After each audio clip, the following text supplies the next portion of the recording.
I'm going to transition here to Dr. Rosenbaum. All about resilience, tying it all together. Trying to bring it all home. That's right. Breaking things.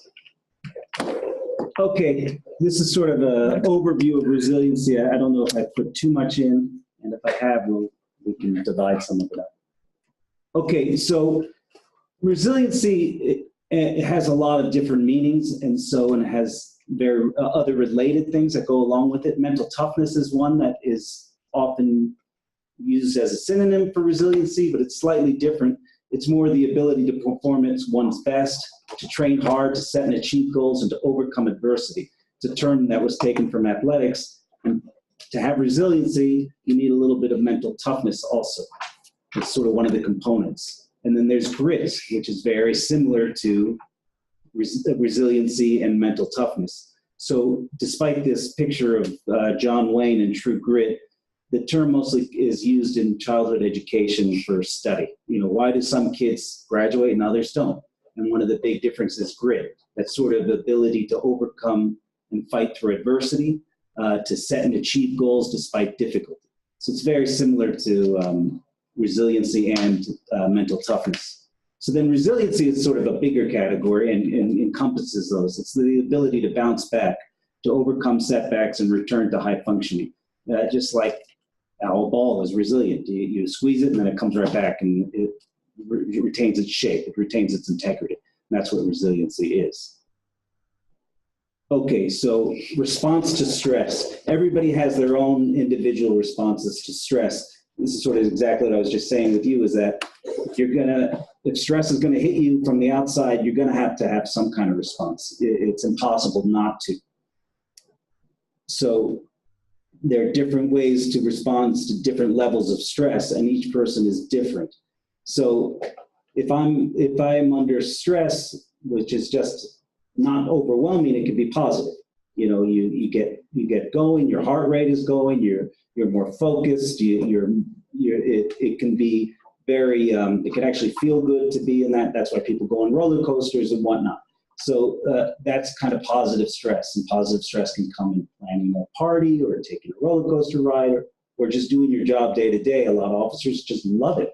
And that's where you kind of want to be, in that positive stress zone.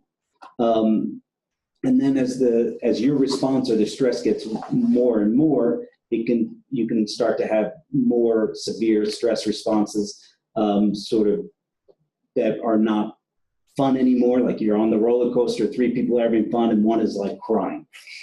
So who knows who's going to cry and why? You just don't know.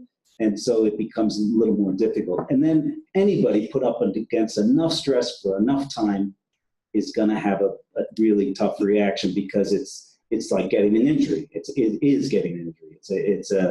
It's a blow to your neurology. So if you're repeatedly raped, as a man or a woman, you're going to have a difficult time with that, no matter who you are. The more it doesn't jive with who you are, the harder it is to deal with. So I have a question. Matt Tinney with the Albuquerque Police Department. So you just gave an analogy of like a roller coaster. Yeah.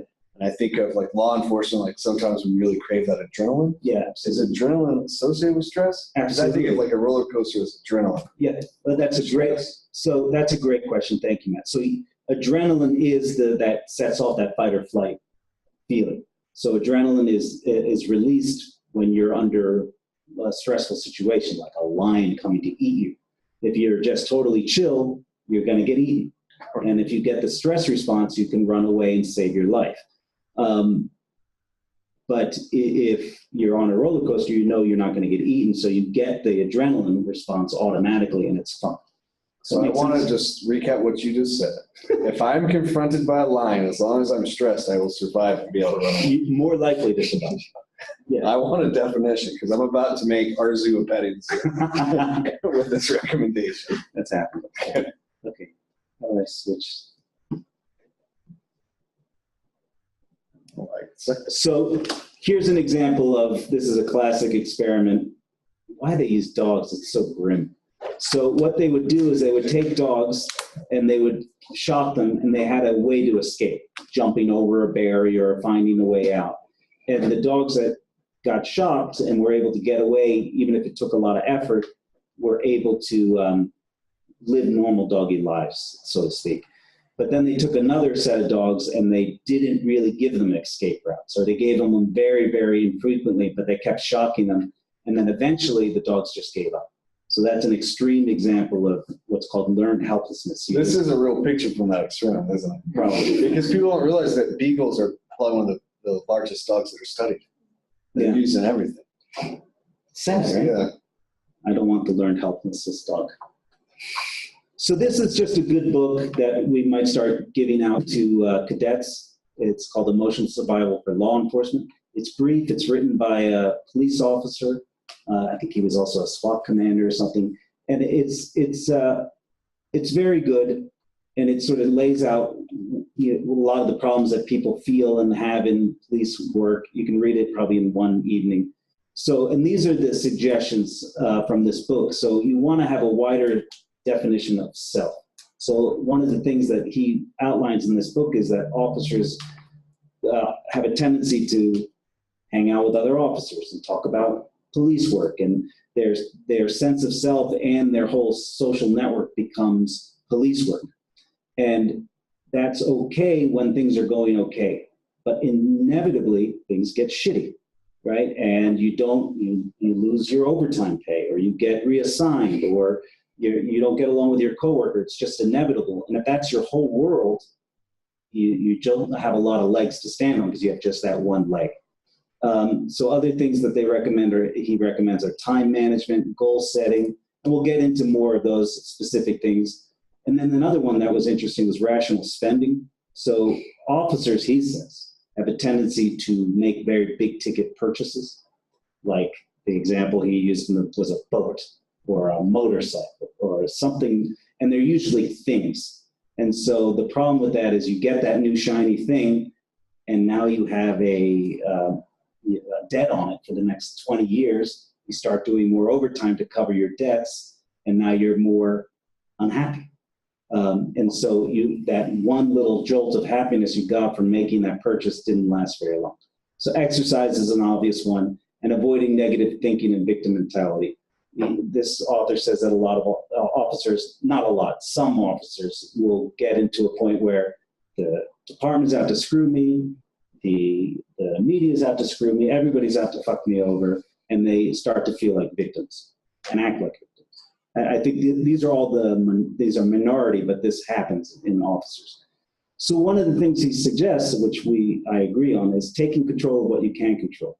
So just putting that to the audience here in the internet, what kind of things can you control when you're a police officer?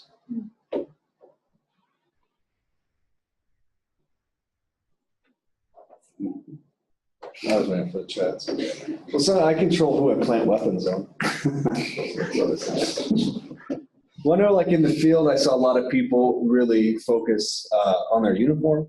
Okay. Like even though my squad is shitty or my supervisor's shitty, I'm going to control, make sure that all my stuff's like tip top. So like and focus on shining your boots is just kind of therapeutic. Like these great. Like characteristics, and you kind of can control that, or your own personal space. So like you might work at a sub that's just a mess, but you can control what your car looks like. Maybe you can keep that kind of in order.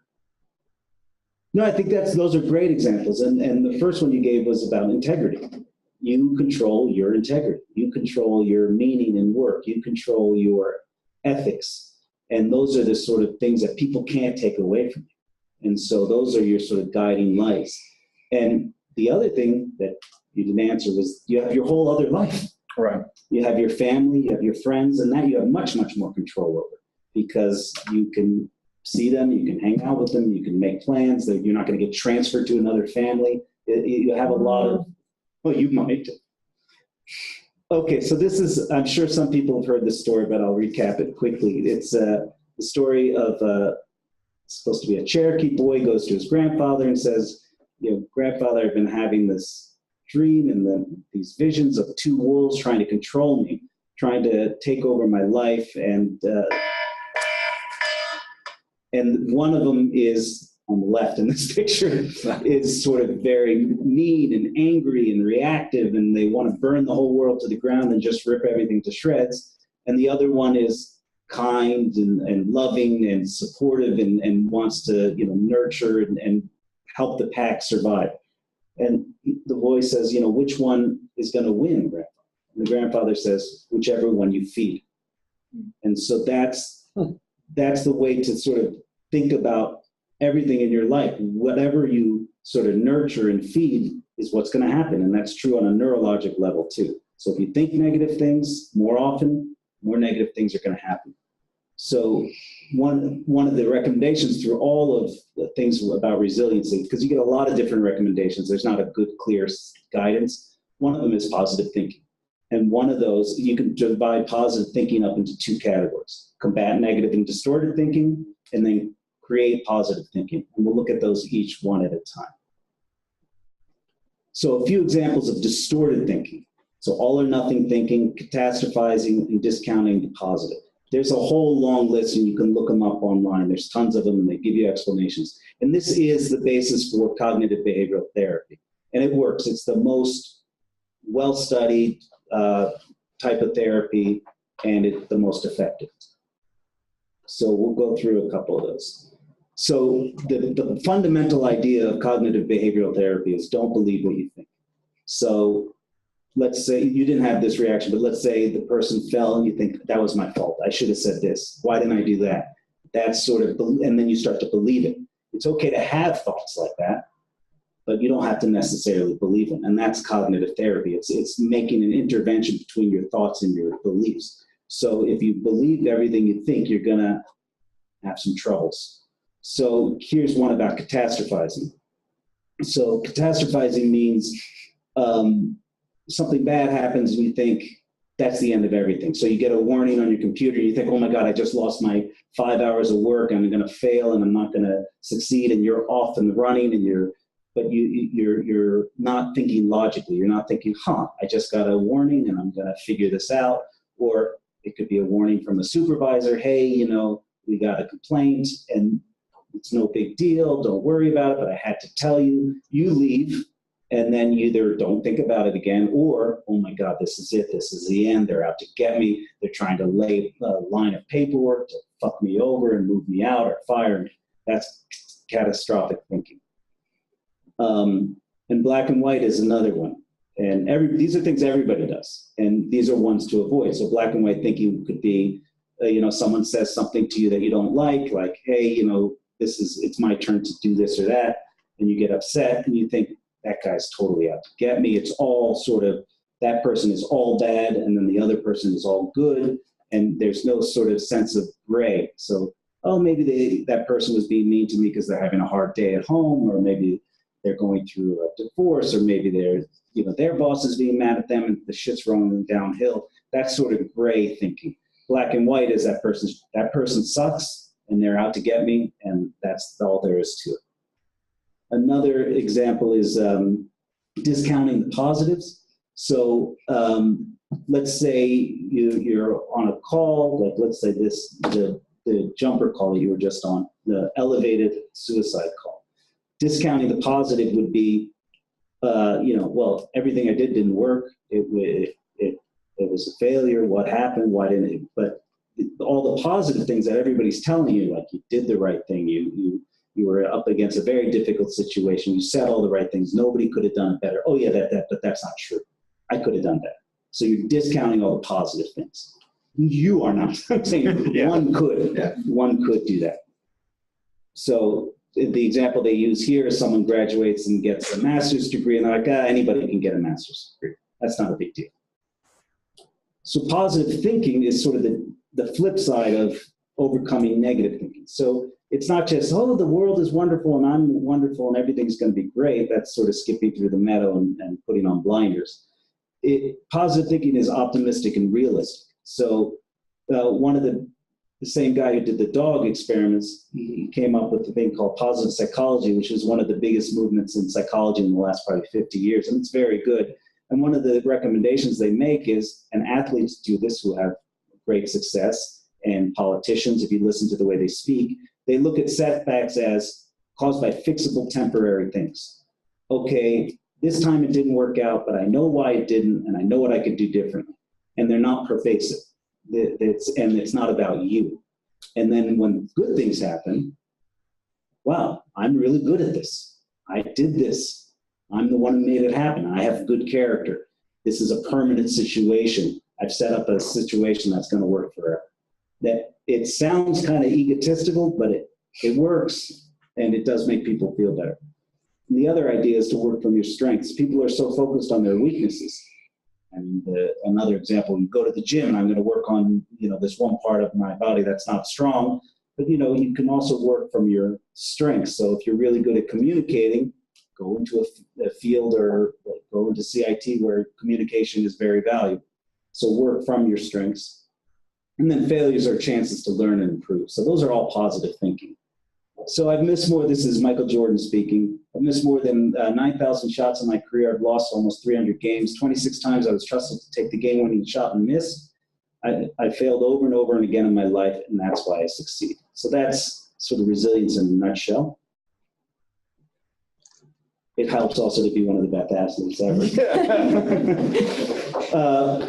What are some other recommendations to improve great resilience and mental toughness? So setting goals is another essential thing. You want to have both long-term goals and short-term goals. And the analogy, which is very apt, is if life is like a road trip or something, if you're taking a road trip with your friends, you want to have some goal in mind. We're going to Vegas, or we're going to the Grand Canyon, and we're going to have fun along the way.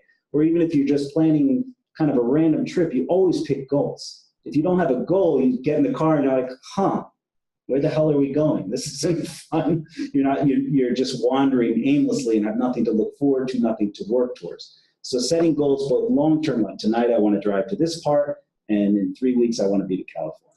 No question. Yeah. I don't know if you can give an example of maybe what would be a goal in a professional life of law enforcement. This is something that we got tasked with recently as officers. They want us to set goals. Okay. But they don't really give like a definition of what is a good goal. They're just like, hey, fill this out when you can. I think the goal to do it right, I wouldn't do it there's two things. You want to just fill out the form and get on with your life. Right. But if you were really going to try to do this, let's say for resiliency, like how would it? I would talk to the person, try to figure out what is important to them. The goal, one goal that I read in that book was I didn't ever want to miss my kids' basketball game. So I made sure to, rearrange shifts and make that the priority. So that's a goal. And I think that's a very reasonable goal. I don't ever want to miss, big events in my kid's life, or I want to be able to drive into school every day. Those are goals. And those are police work goals, in a sense. And then their goals for just police work can be, I want to get into this position. I want to work for 20 years. I want to live with integrity. I want to, it can be something very, very broad or something very, very specific. It can be, I want to take more calls. I want to take, I would really have to. I want to find out. I want to go inside. So and putting random things on. What's that? Like purple arrows. Someone just put a bunch of arrows on it. Really? Yeah. Oh yeah, I saw that. So here, this is more specifically answers your question. So you want goals to be specific, measurable, attainable, realistic. It's smart goals. Smart goals, yeah. This has become very big business. So you want goals that you can achieve, essentially. And then you can show that I achieved it. I worked out 3 times a week. That's a good goal. I'm going to work out 30 minutes. You want to set goals that you feel you can do. Fernandez hacked our computer somehow. What did he say? He said, sorry, that was me. I don't know how he did that. Another way to achieve goals and improve resiliency and mental toughness is through visualization. And there's some interesting studies that visualization just on its own improves the performance almost as much as practicing. So if you shoot hoops, if you shoot free throws, and you practice for half an hour a day, you're going to improve a certain amount. And if you have people who only visualize for half an hour a day, and then you have another group that don't do anything, the group that visualizes doesn't do as well as the ones who practice, but they do quite well. Surprisingly, they improve. And also, ideally, you'll do both of them. So Mr. Clutch, he said he rehearsed making those same shots countless times in his mind. And I know like samurai warriors used to do that. They would visualize the battle and the point of their death and what they would do when they were faced with life and death situations. So it's all, and you visualize it as vividly as possible. You're there, first person, you smell it, you hear it, you think it, you feel it, you sort of get into that mode as much as possible. And then you can also visualize the path towards the goal. So something as silly as, let's say, working out, you visualize what it's like to have achieved it. You know, I've lost this weight and now I'm healthier. And then you also visualize yourself going towards that goal, actually at the gym working out. So here's perseverance. Muhammad Ali, I hated every minute of training, Muhammad Ali said, but don't quit. Suffer. I didn't quit because you suffer now or live the rest of your life as a champion. I really did not read that well. I hated every minute of training. But I said, don't quit. Suffer now and live the rest of your life as a champion. So he knew it was a means to an end. He knew that he could visualize the goal. You keep your eyes on the prize. That's part of the visualization. You know where you're going, so it makes the difficult times more easy. So if you're having difficult times at work, it's nice to know, you know, my family loves me, and that was my goal, is to have a good family. And so work doesn't become as overwhelming. Here's just another resiliency planning. So these are just various facets of resiliency that we kind of went over. Focusing on autonomy and responsibility, we'll talk about in a minute. Creating opportunities for personal change is just goal setting. Focus on managing emotions. We'll talk about that a little bit. And that's also the cognitive behavioral therapy stuff that we talked about. And promote positive, supportive relationships. That's very important. So don't be one-dimensional in your life. You want to have as many friends and interests as possible. So if one goes to shit, you have other stuff to fall back on. So have a plan. So manage your free time effectively. Don't leave your best self at work. So people often do that. You know, they're really nice to their coworkers and they're up and they're excited and they're laughing and joking. Then they go home and like, God, now I can just chill and do nothing. So you're leaving your best self at work. You're cheating out the rest of your life and the rest of the people that are important to you. So don't leave your best self at work. So what you're saying is the officers that were like, those people are lazy, were like, really? Mm-hmm. They just left their best self at home. It's possible. Yeah, no, I mean, it's possible. Make schedules to assure that you will follow through, and that's personal schedules. So instead of saying, oh, I should hang out more, or I should do this, or I should go see a friend, call them up and say, hey, how about next Tuesday? Let's make a plan. Let's hang out. Try to force yourself to do things you used to enjoy. If you feel like your life is getting more and more focused on police work and feeling stressed, take a little inventory and say, God, I used to fish, or I used to enjoy playing guitar. I used to do this or that. So the reason people don't do it is because they feel overwhelmed and tired, but you need that sort of activation energy, that one little force to where you get over the hill, and then the enjoyment of the activity will carry you the rest of the way. The other thing is try to avoid negative people. There are a lot of negative people at work. I mean, it's hard to avoid them, but don't talk to them as long, don't indulge them, and gravitate towards people who are better role models and seem resilient and upbeat. And be a role model if you're able to be. So varied support system we talked about, have as many friends and family in a varied way. So also living with intentionality, taking control of your life, what you can control. You can't control work very well, but you can control your attitude towards work. And you can control your off time, which people tend to let slack because that's their time to relax. But really, the more you can take control of your off time, the better off you are. Also face fears. People often don't want to acknowledge that, hey, that was really scary, that was fucked up, or I'm having trouble. They don't want to feel those things. And so they resist this and they try to put it down. But what resists persists. So it needs its chance to come into the sunlight and be dealt with. And it's up to you to do that. Okay, so manage emotions and anxiety. So we talked about that. So managing emotions is very important. So positive thinking is one way. Cognitive behavioral therapy is one, because thinking and emotions go hand in hand. And then relaxation techniques. So if you're just having the emotion, you can sort of relax, and that will help make your thinking more positive. And I think everybody's heard of battle breaths. That's the 4 in, hold 4, and let out. And those are good even in the most tense moments in the middle of battle. And then other techniques like mindfulness, meditation, just having a fuller awareness of your emotions. So sort of feeling your emotions instead of trying to suppress them or ignore them, and not thinking your emotions. I know that sounds weird, but if you're angry, a lot of people think angry. So I get in, Matt does something fucked up to me, I get angry, and I think, oh, he did this, and how could he do that? And I'm such a good friend, and now he turned his back on me. So I'm thinking my anger, as opposed to Matt did something I perceived that made me angry. Just feel angry. Just feel it in your body. Like how you do with kids. You let them cry. Just let it out. You know, it's okay. You know, overindulge them, but you have to feel your emotions and literally feel them in your body. Otherwise, they'll just kind of cling on. So meaning is another foundation for resiliency. This guy on the left is named Viktor Frankl. He was in the Holocaust. So he was a survivor. He wrote a fantastic book called Man's Search for Meaning. And he basically said that that's the number one thing in people's life, is to have meaning and to have something driving you forward, and taking responsibility for that.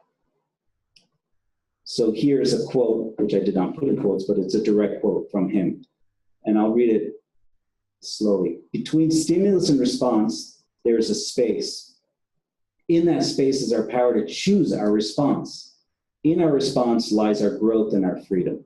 So basically what he's saying is, no matter how bad things are, no matter what stimulus is coming your way, how you deal with that stimulus is up to you. You have a choice there. And often people just react to things like anger. Matt made me angry, now I'm angry at him. But if Matt makes me angry and I take just a moment to open up that space and choose a response, that's where my life has freedom. That's the only freedom that life gives you, is those choices, the choice to do something better and to think different thoughts. So you can change the way you think. You're not a slave to your thoughts.